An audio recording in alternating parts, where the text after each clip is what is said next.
What's up, everybody? This is Phil Rogacki. And I'm Jared Abergina. You're listening to Two Tree Guys Podcast.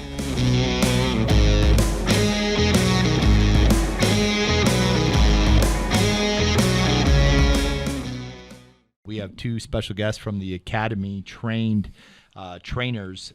We have George Estrada. Hello. Hello. How's it going friend. out there? Pull the mic a little closer. And we have Ulices Ceballos.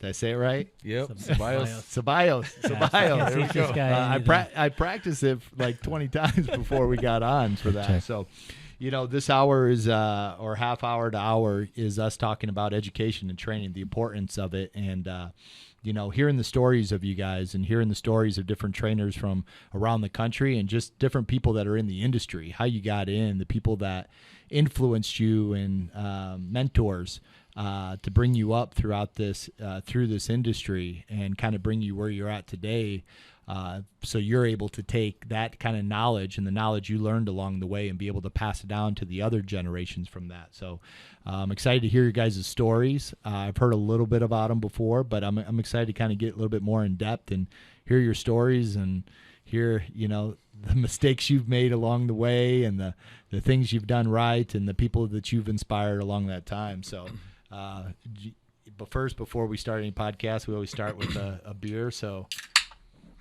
I cracked mine. I was impatient. I already hopped cheers, in. guys. So Welcome to the show. Cheers. Everybody at home drinking a You guys beer. awesome. Cheers, Cheers. George.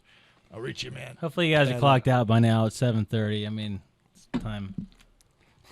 California time. California time. So let's start off. George. I mean, tell me how you got in the industry. Well, I got my uncle invited me over. Mhm. He say, you work in construction. They don't work in the rain, and tree work. There's always we got storm, and you work in the rain. Yeah. And and they started 17 years ago. Mm-hmm. The tree part. One of the years was in a Christmas tree farm. So I did a Christmas tree farm for a little bit, and I like trees. Yeah. My mom was like a green thumb lady, and I got some of that from that. So what, you started off working in a tree farm or a Christmas tree farm, pruning up the trees. Have you seen the guy with the ninja swords? Was that you? No, we just kind of elevated him and kind of just cut the top when they were multi-stem. Yeah. Multi-top. Okay. Yeah. Okay. And then what about after that? After that, my uncle said, come over. These guys have this company. They just broken up with a bigger company and they started their own, and I went and help out. You're just pulling brush? Pulling brush. And your uncle, how long was he in the industry? When I started, he was already for 25 years already in. Oh, wow. Yeah. So you've kind of watched him grow up in this industry. What were some of the things you noticed over the years and being young and watching him? He looked like a squirrel with a chainsaw, He was a short guy. Yeah. He climbed pretty fast. Yeah. And he was really technical. He got a lot of rigging. So we did big trees and small spaces, taking them down. And what area was this in? Sacramento. Awesome. Sacramento. Yeah. Some big trees out there. Yeah, they are. Yeah. So what age was this? I mean, were you like? I was going to turn 18. 18. 17. I was turning So at 18. 18, you were like, man, the world was like, oh my gosh, I got into tree work, and either this sucks or this is great, but I'm working and I'm hopefully making some money. Probably not much at the time. Because, not at the time. Yeah. We're probably close in age, and you slaved and you made. You did a lot of hard work at that age. Oh yeah, and we started when the raining season. Some people don't like to work in the rain. That'll make you or break you real quick, right? Yeah, and I stuck to it. I remember I started in the beginning of the raining season. Yeah. Cold, wet. We didn't know what rain gear was. Yeah. And there's not a good one out there. So this is a good one for people. Like, what kept you in the game through, especially starting off? It's really hard for people to come in this industry right out the gate in the working worst season, wet, slimy, crummy, cold. It sucks. Question. You know, That's a good question. what kept you going on to that next year of like, you know what, I'm gonna do it again, you know, and then go through summer to actually make it through another hard winter. Well, you learn how to climb on wet trees. You're climbing too, and wet trees, and you see in how the climbers struggle reading a groundsman. It's like, oh man, that sucks. Yeah. It sucks. You know, oak trees are full of moss. You know, we got oak trees. That was like in the Roseville area, you know, Right. of Sacramento, and they're So we say low oaks, we got live oaks, we got valley oaks, we got blue oaks, we got black oaks, pin everything. oaks, like you name it. There's Cork a lot oaks. of yeah. Yeah, but the mossy ones were more the blue oaks and the valleys. Yeah. A lot of moss on them, wet moss, climbing through wet moss. Right. And to answer your question there, what kept me there? Well, I bought out my first house when I was 18. Got a mortgage. At 18? At 18, Congratulations, yeah. man. I mean, Yeah, You're a I had boss. my first house, and yeah. and well, it's I got suckered into one of those fixed loans. Yeah. You know, and in the end, after 5 years, I was, you know, Yeah. it's like, oh, I got a big bill now. Yeah. Yeah. So that kept me there, but I also learned to love it. You know, learned to love the work. You know, outside. I grew up in a farm, so Yeah. you know, it's working outside. You Yeah. know, outside. I like it outside. So who was your mentors and who took you under their wing to teach you the things you knew? I think my uncle is the one that teach me everything I know. Yeah. And there were some other people that my uncle teach. You know, but they also got their own skill. They learn Like their own who? skill. Like Give us a name. Nick Rodriguez. Nick Rodriguez. Yeah, he has. Is he still around? Yeah, he has Yeah? a company. Where at? What company? I think he's El Dorado Tree Service. It's in El Dorado Hills. Okay. Okay. Yeah, close to Placerville. And who else? Well, went in that company that I was on at that time. They used to take us to training a lot. A lot of training. Here. Here's this book. Here's the screw leader book. Here's What company was this? It was Camper at the time. Camper Okay. Tree. Yeah. Okay. And what kind of Camper books? Tree. I mean, what were these books? TCIA books. Okay. Yeah, TCIA books and the Arborist book. And then, come on. And you would we take them need- home and read them? Yes, I did. Yeah. Yes, I did. Yeah. Good. Yeah. Right now it's easier. You can. And you this can was look all in the 18-year-old kind of. No, 18, not 20, yet. okay. Not yet. But the training was, you know, they used to take us to training every time. Go to So Chico. what did training consist of? I mean, this is a good question. I mean, at that time, how many years ago was this, and what did it look like? Wow. There was some trainings on pruning. You know, pruning. Was this 15 years ago? 10? Yeah, but about 15 years ago. Yeah. Okay. Pruning. That was a big one. We do it with Mark Chisholm over in Visalia a long time ago. Yeah. You know, structure pruning. Yeah, That's great course. great cross, Yeah. structure pruning, and that's one of my favorite things. You know, teaching the guys how to do that pruning Yeah. part. You Right. know, and because I have this nightmare always. I don't know if it's a nightmare, it's a dream. I go prune a tree, do a reconstructing prune on it because somebody else hacked it, and then they grow back. And then when I'm finishing, okay, I'm done. I have to start all over again. Yeah. I turn around and I have to start all over again. And it's back. And it's Oh, and what it's a this dream that nightmare, I always man. have This that. is I always bad. have a dream. Well, Welcome to commercial pruning. that's one of the dreams that I have, that I have to fix somebody else's mistake.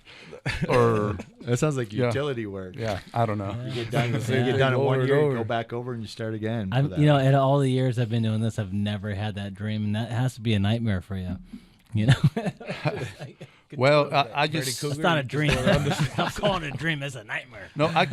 Maybe it's a dream because probably somewhere in my subconscious is like, wait, you got to do these Right. for a long time. But I try to interpret my own dream and probably say, but then you're teaching yourself all over, and maybe teaching yourself, you're teaching somebody else yeah.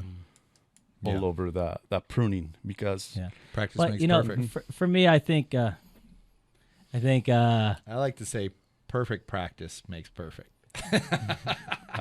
That's Jared's quote. yeah, no, actually, it's not mine. I stole that, but I made it better. You know, I think, you know, when people say practice makes perfect, is practice does not make perfect. You do the same thing over and over and be destructive. And it's not, Yeah. and this is on, the quote of Charlie Wagner from Colorado. That's my boy. Charlie, most likely 1,000,000% you're not watching this, but he got it from somebody else too. So I think it's a fair scale to steal. But I think, even perfect practice doesn't make you perfect. It gives you opportunity to be better. Mm-hmm. So practice does not make perfect. Perfect practice gives you an opportunity to be better, right? Because nobody's Right. perfect. Yeah. We'll never be perfect, No. But then that's what's great, because we'll continue to strive to be greater, Right. and that's what's really big. So where do you think you'd be right now if you didn't have your uncle, you didn't have the other gentleman that taught you? Where do you think you'd be? Where do you think you'd be working right now? Maybe construction. I'll be still in construction. Yeah, Framing houses. yeah, Yeah, framing houses. nice. Yeah, and I advise everybody to just go to those trainings, and now we have it more easy. We have a phone. Yeah, That has Yeah. a bunch of information, Right. and We got a can cheat get sheet. Yeah, it's a Yeah. cheat sheet. Right? Yeah. Right? I mean, what's great about you, George, is, man, you really show that you care. I mean, if you're having dreams about, Pruning these trees. trees that are not coming out to your expectations, or by the time you're done pruning them and then they're not, they're not right, and then you got to do them again, Mm-hmm. it truly shows you care, and I lose sleep over stuff like this too. So, I get it. I Yeah. get it, man. I truly care about my industry. I truly care about my people in my industry. So I think that's why you're here. That's why you're here today. That's why you're on the show. And man, we totally appreciate, what you do from, start to finish, and it's forever growing, right? Right. Now, Ulices, let's hear your story, man, and just give a little introduction. I didn't have you give an introduction, George, but just give a little introduction who you are and how long you've been in the industry, and certified arborist, Class B, and any other certifications you have, and just how you got into this industry. Yeah, I want to start off by saying that my father-in-law, Bob Porter, he's been the biggest influence in my life. I can honestly say that he saved my life. Yeah. Because I was in school, I was attending Sac State, and but I was just not really after a career. I was just kind of after like just getting the credits and doing that. Mm-hmm. And so branching out tree service, what's up?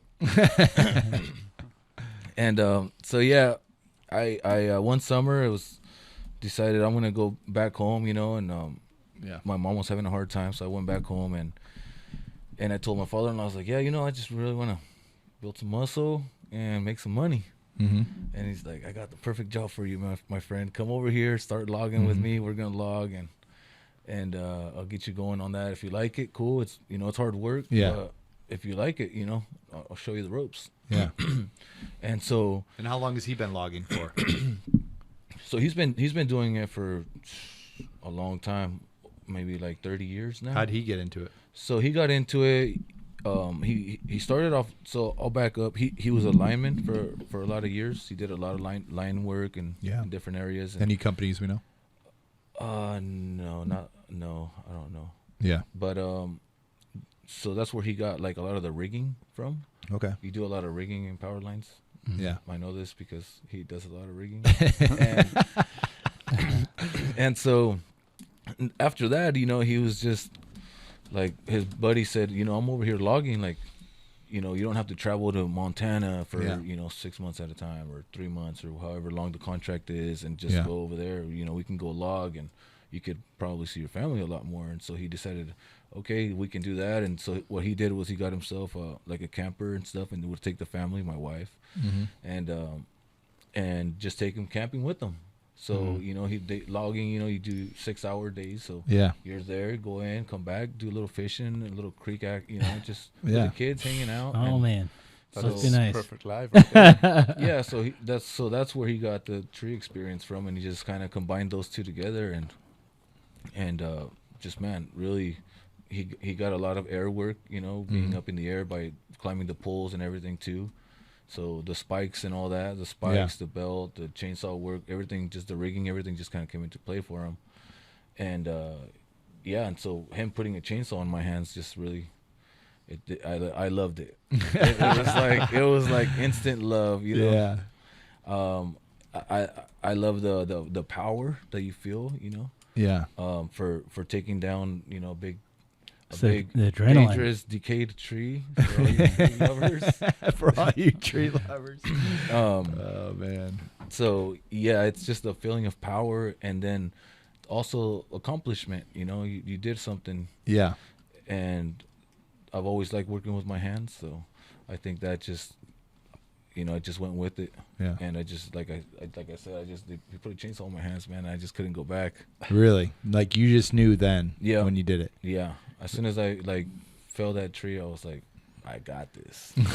So do you think that was your time in history when, like, what was the time where you really said, you know what, this is what I'm gonna do. This is me.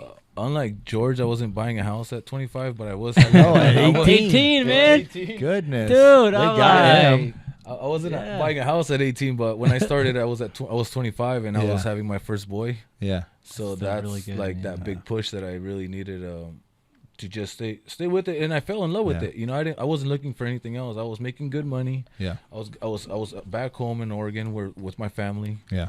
So it was just like it was meant to be. So I did that for like 5 years. Mm-hmm. So what were some of the things that, you know, your father-in-law was teaching you? I mean, you remember the first time he took you up in the tree? Did he go up there with you? I mean, what were the things that really kind of changed to where you were like, thank you for that education. You saved my life. You know? And when you say saved my life, you didn't really go into that some. I mean, when you're saying he saved your life. I want to say like I was just not goal oriented. Yeah. I was just fluttering around, getting into trouble. You're just collecting credits in just college. getting credits and you know, and unfortunately slapping a couple people. You know. Yeah.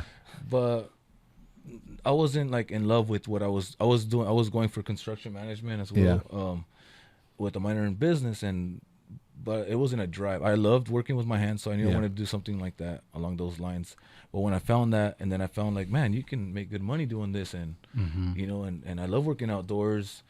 I love the physicality, but more than anything, I love the challenge. I think that was the key. The challenge was what drove me. You could have went to massage school. You look like you'd have been a good masseuse.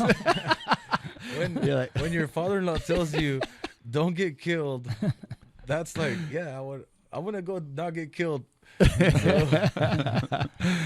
So fortunately for me, I had a really good trainer. My father-in-law really showed me the way to do things the right way. Yeah.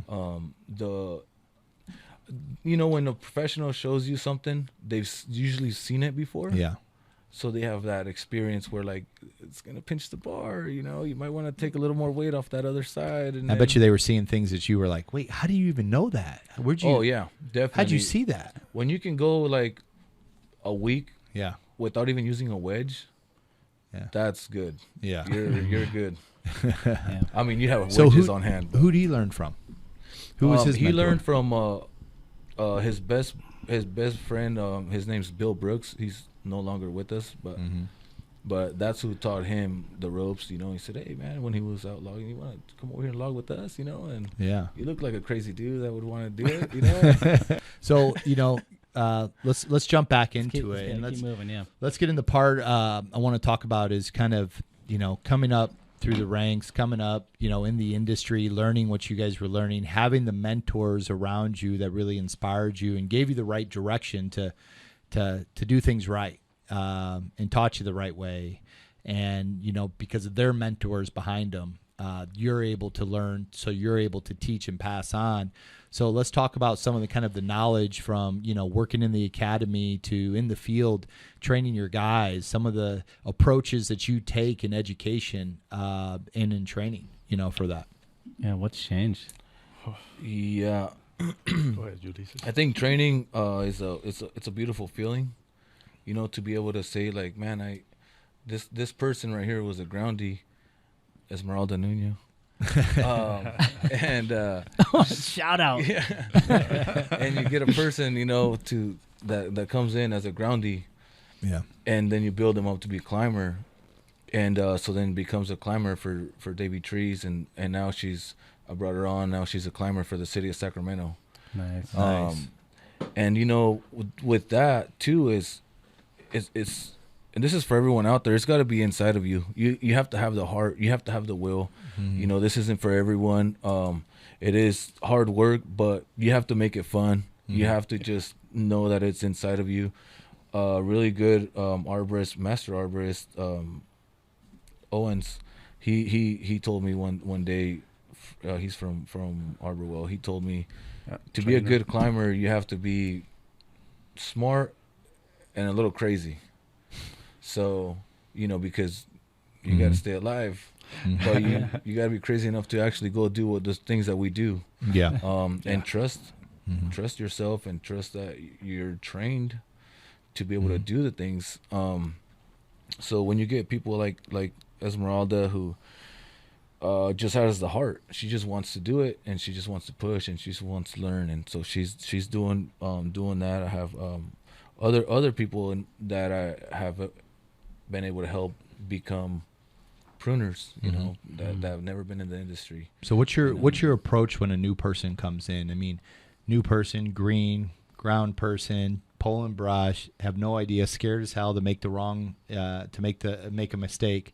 So how do you take that new person, and what are some of your approaches that you do to kind of bring them up, to make them feel comfortable, and to get them into the next? Yeah, my approach is always attitude. I always look at them. If they're careless on the ground, they're gonna be careless up in the air. So, if are they coachable? Yeah. Because you're a coach. You're coaching. You're gonna coach them through things. Right. Yeah. So as I'm seeing them work and like, man, they're really picking it up, and you know what? Like, let's try something else. You're good on the ground. Let's try some versus knots. Let's see if you can learn these knots. Yeah. So my process was like, here's a couple knots, learn those in a week, a couple days in a week. Then you can show them to me, and then we'll go from there, and then I'll show you another system. And then it's as simple as like, okay, I'm setting up my things. You want to see how I do this, so you can see the knots and all this and how it's on. Then it's like your turn. Set it up. Pick a crotch. Yeah. Check it out where you feel comfortable, what you can do. Nothing crazy. Go Just up a say couple feet. say your knots. Dress and set them. I'm always right there watching, and can you show me again? Yeah, I can show you again. So patience is always, you have to have patience. Absolutely. Yeah. Absolutely. So yeah, you just slowly work with them, and if they continue to want to do it, then you keep going. So that's me. With first thing is attitude. You gotta have the right attitude. You gotta be a positive. You can't just be a whiny little bitch. Yep. Yeah. August just killed it right here. Are they coachable? I mean, that's the number one, right? Yeah.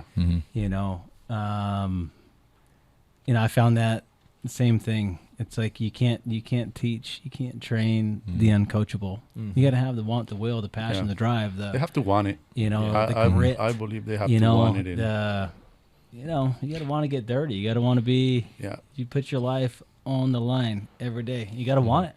Yeah. You don't want the unforeseen, the chances, the risks, But we were talking about this earlier. It was the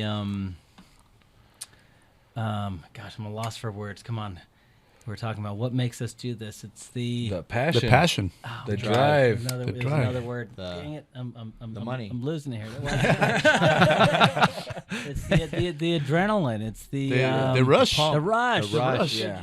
That's it's definitely. it's the win. Yeah. The win. Success. When Yeah. you drop that tree, you rig that top, and you still live it. The accomplishment. That's a good feeling. Yeah.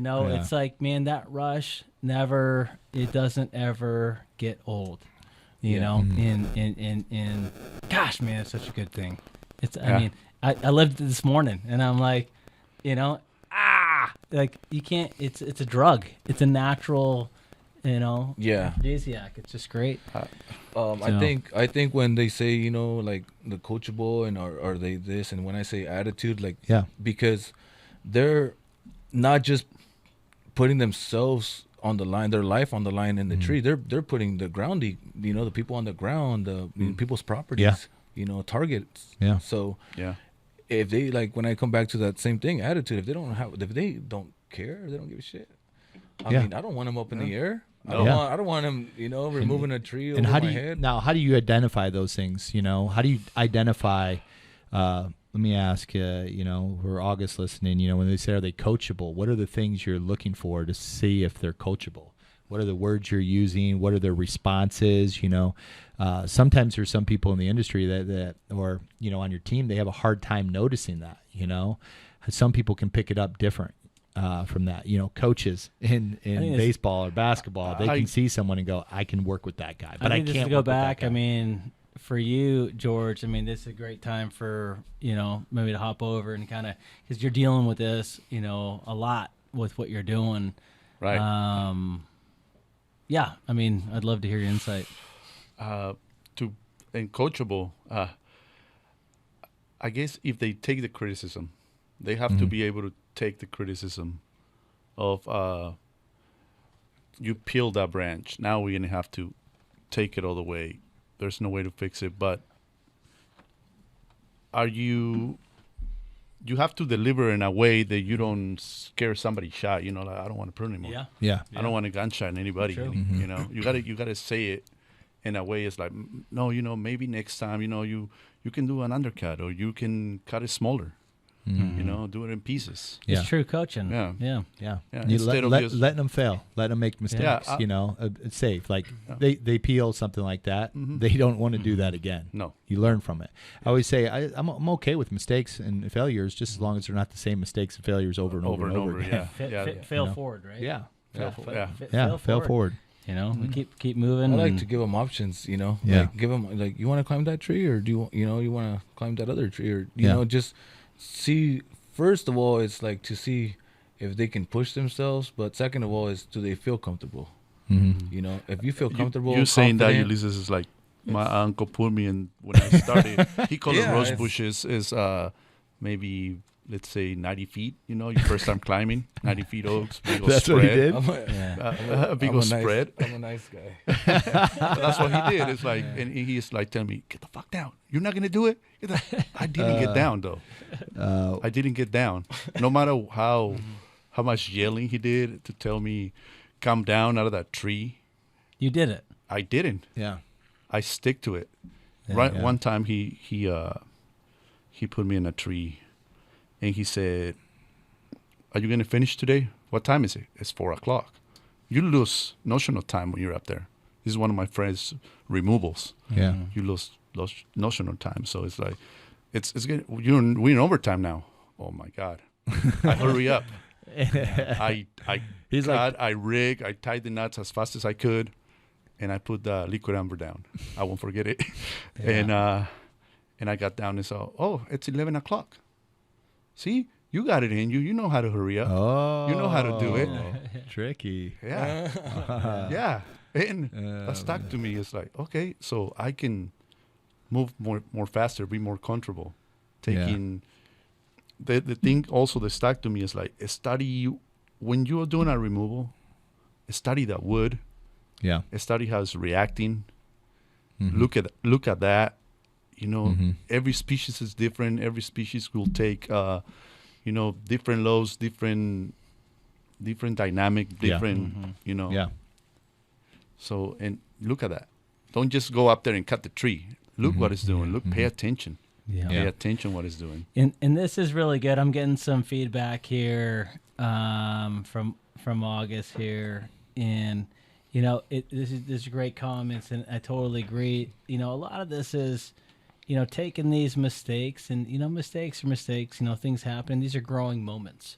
And we gotta think of them like that, rather than think of them as, oh man, these are huge mistakes or huge downfalls. These are teachable moments to be able to come back and say, Right. okay, what went wrong and why, and how do we make it better? And then I think a lot of us, for the old school guys, we never had that growing up. And it was just hard. It was rough. It was we got the shit end of the deal, like and I think now we can take that from a learning experience and say, how do we take this and overcome this, rah, rah, rah, blah, blah, blah, blah, you're a piece of shit, you don't get enough done, you make mistakes. Well, it's like, hey, man, I get it, man, you're learning, and that's okay. Yeah. You made a mistake. You made a poor cut, or you rigged out this poorly. I'm glad you're okay. I'm glad you're safe. Yeah. Next time we need to do this. Yes. And this is how we make this better. And this is how we're going to do it from now on. And I'm sorry I wasn't there for you to get you through this, but this is what we're going to do from here on out. And I think that's where we fail a lot, either as employees or as companies or as an industry, from a lot of different training perspectives. But this is number one. This is why we're here. This is what we're doing. What we're doing. Yes. And you guys being on site, doing what you're doing, makes the world go round, and it's saving lives, whether you know it or not. You really are. And I think you guys are really being out here on IG for being a voice, because it does make a difference, and every voice that we have will truly change this industry. I believe it. And you guys are the major part of what we're doing. So yeah, I mean I totally agree with that. I don't yell at the guys, because I know how you feel. I've been there when my dad is yelling at me for whatever reason. Yeah. It's just kind of like, how do you feel after your it's parents just kind yell of at like, you? but The when somebody nervousness. is serious with you and gives you that look of like, man, you really fucked up.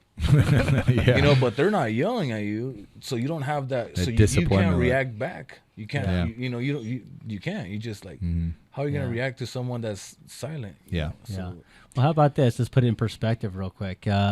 Branch comes down, rigged out, not rigged out, whatever, breaks a fence.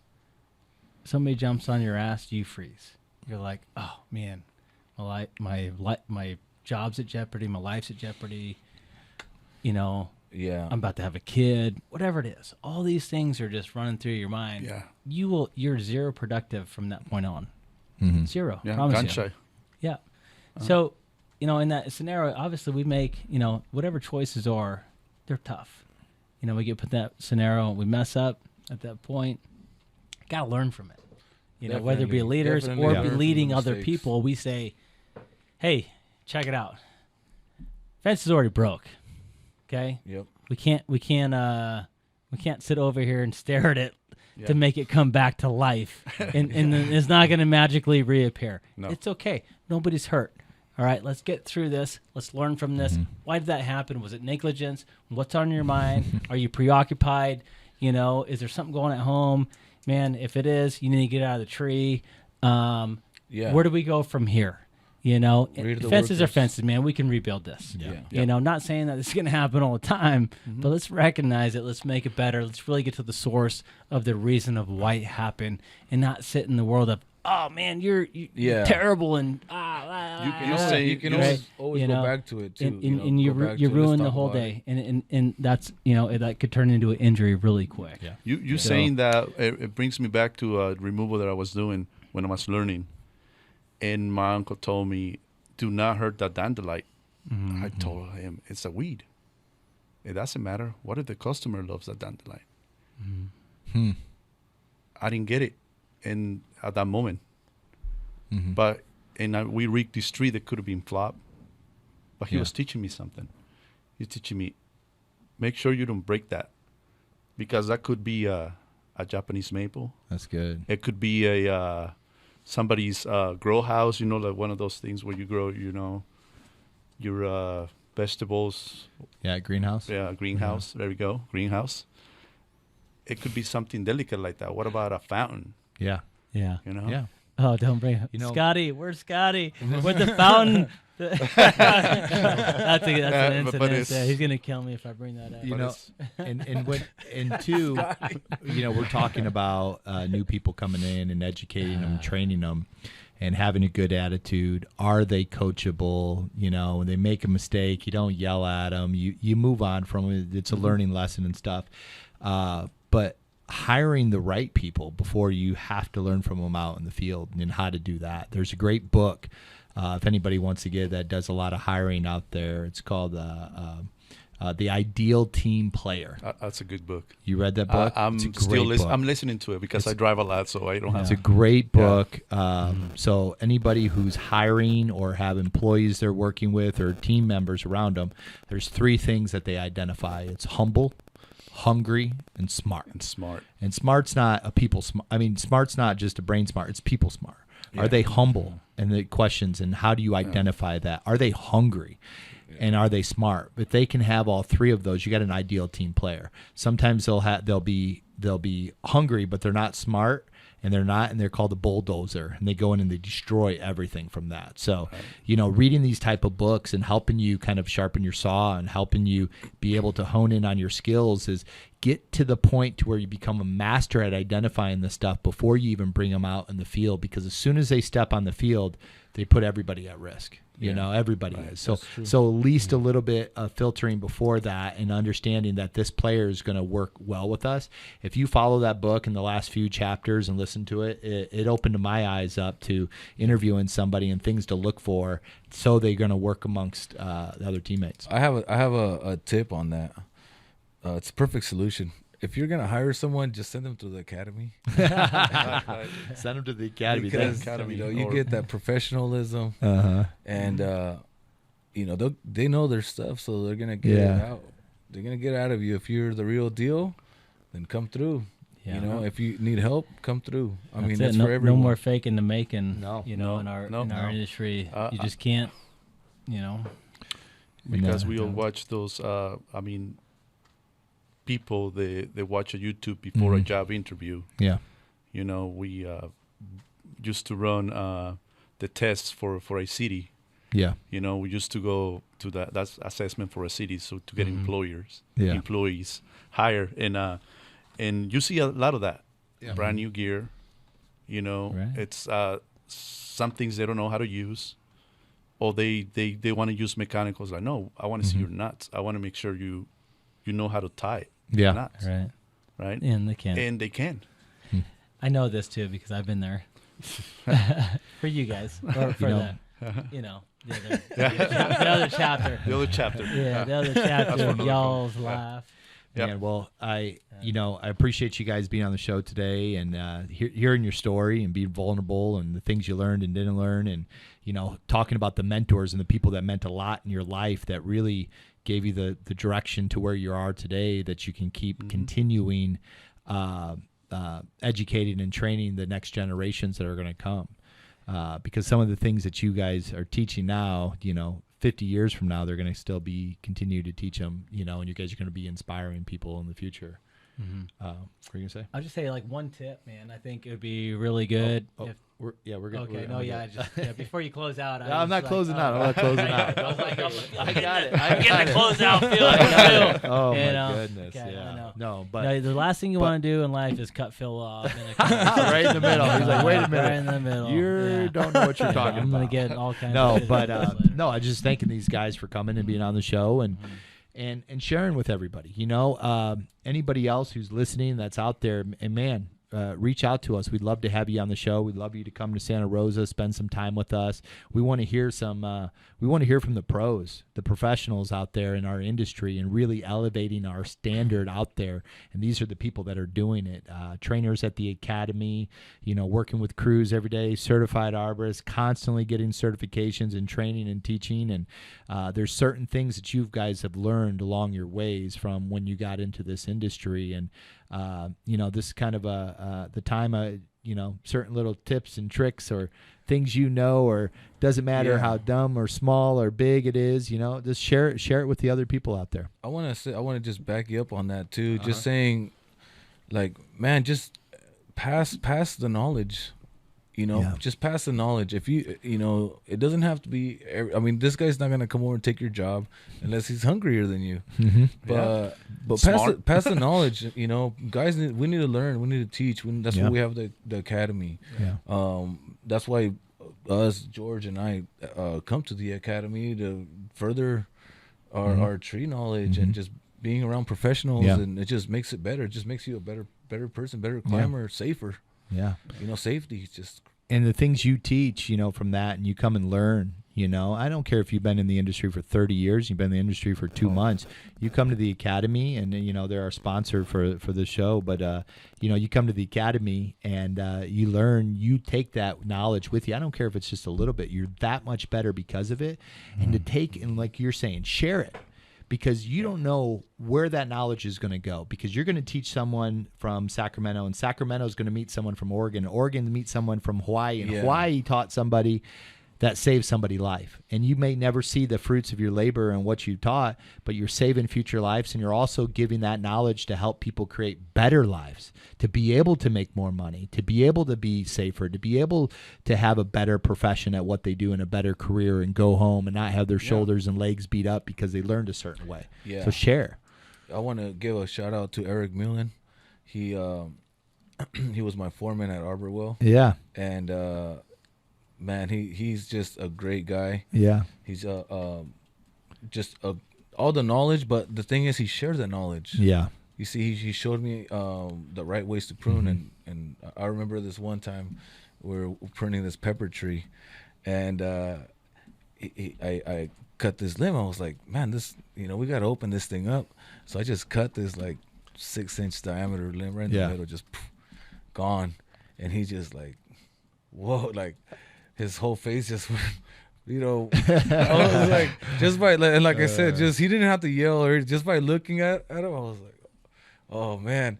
And he's like, dude, what did you do? And he's just like, loves the proper pruning methods, right? So I was like, man, I'm opening it up so that, you know, this tree can breathe. And at the time I was just making shit up. And I'm just ripping this whole lion tailing the whole tree.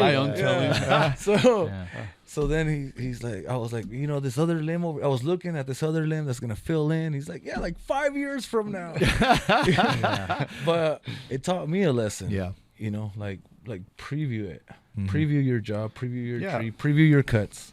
Yeah. Before, that's one thing, backing up on that is, my uncle used to say, hey, make sure before you cut it, picture it without it.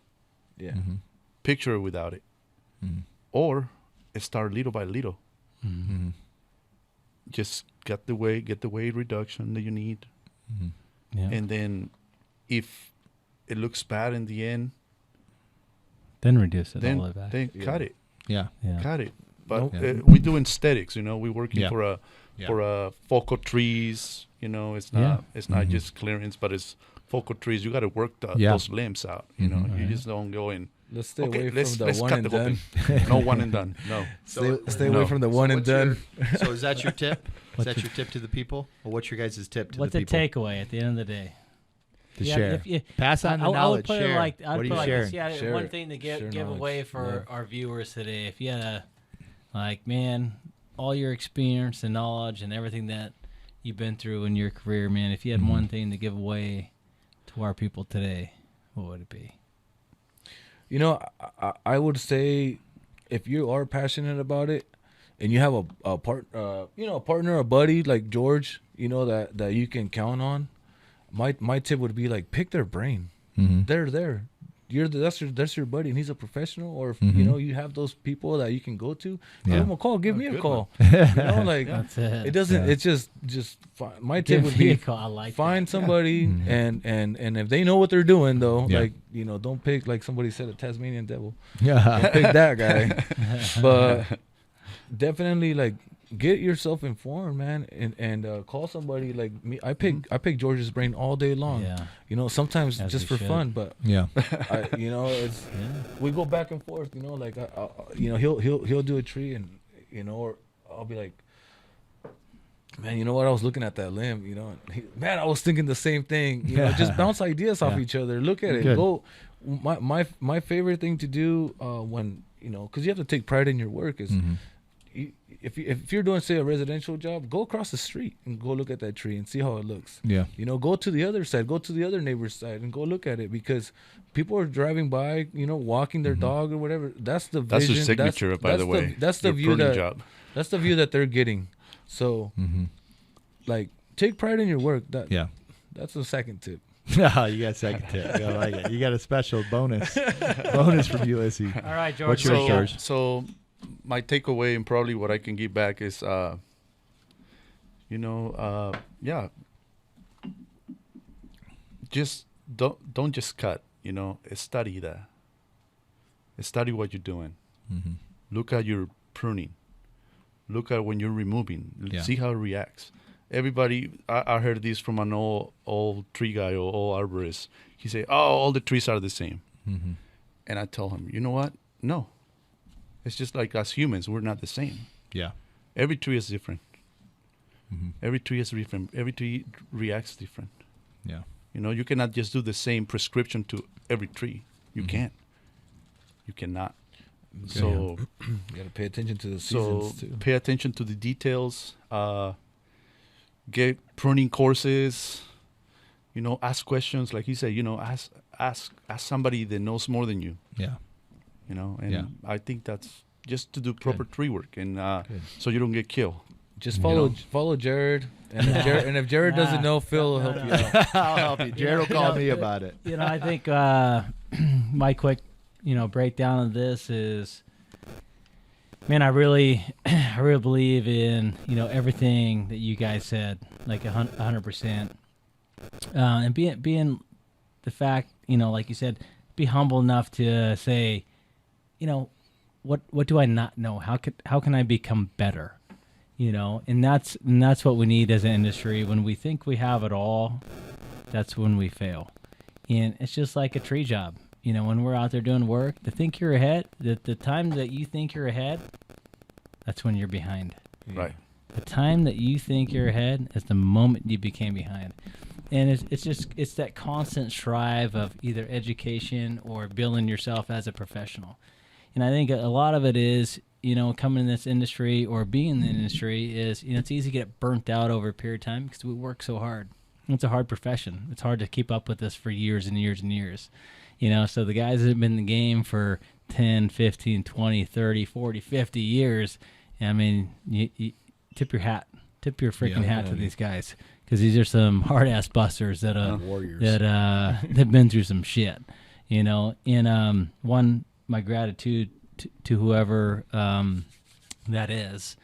At the same time, never forget to grow, and never forget to give. We're in this together, and the only way we're going to get through it is together. We're only going to be able to build this and do this, and I think sitting here for a lot of you people that are listening, it may not sound like much on this show, and it may be, yeah, I heard this before. These are just stories, but stories do save lives at the end of the day, because it's not everybody's story that really touches everybody. That's why we're trying to do this for a long period of time and reach crowds and make sure everybody gets something out of it. And who knows? Maybe we hit it, maybe we don't. But our goal is to really spread our industry and make people know they're not alone with some of the stories that you share. And maybe a lot of these guys had the same story, and they're like, man, that's really cool, and I don't have any resources to become better.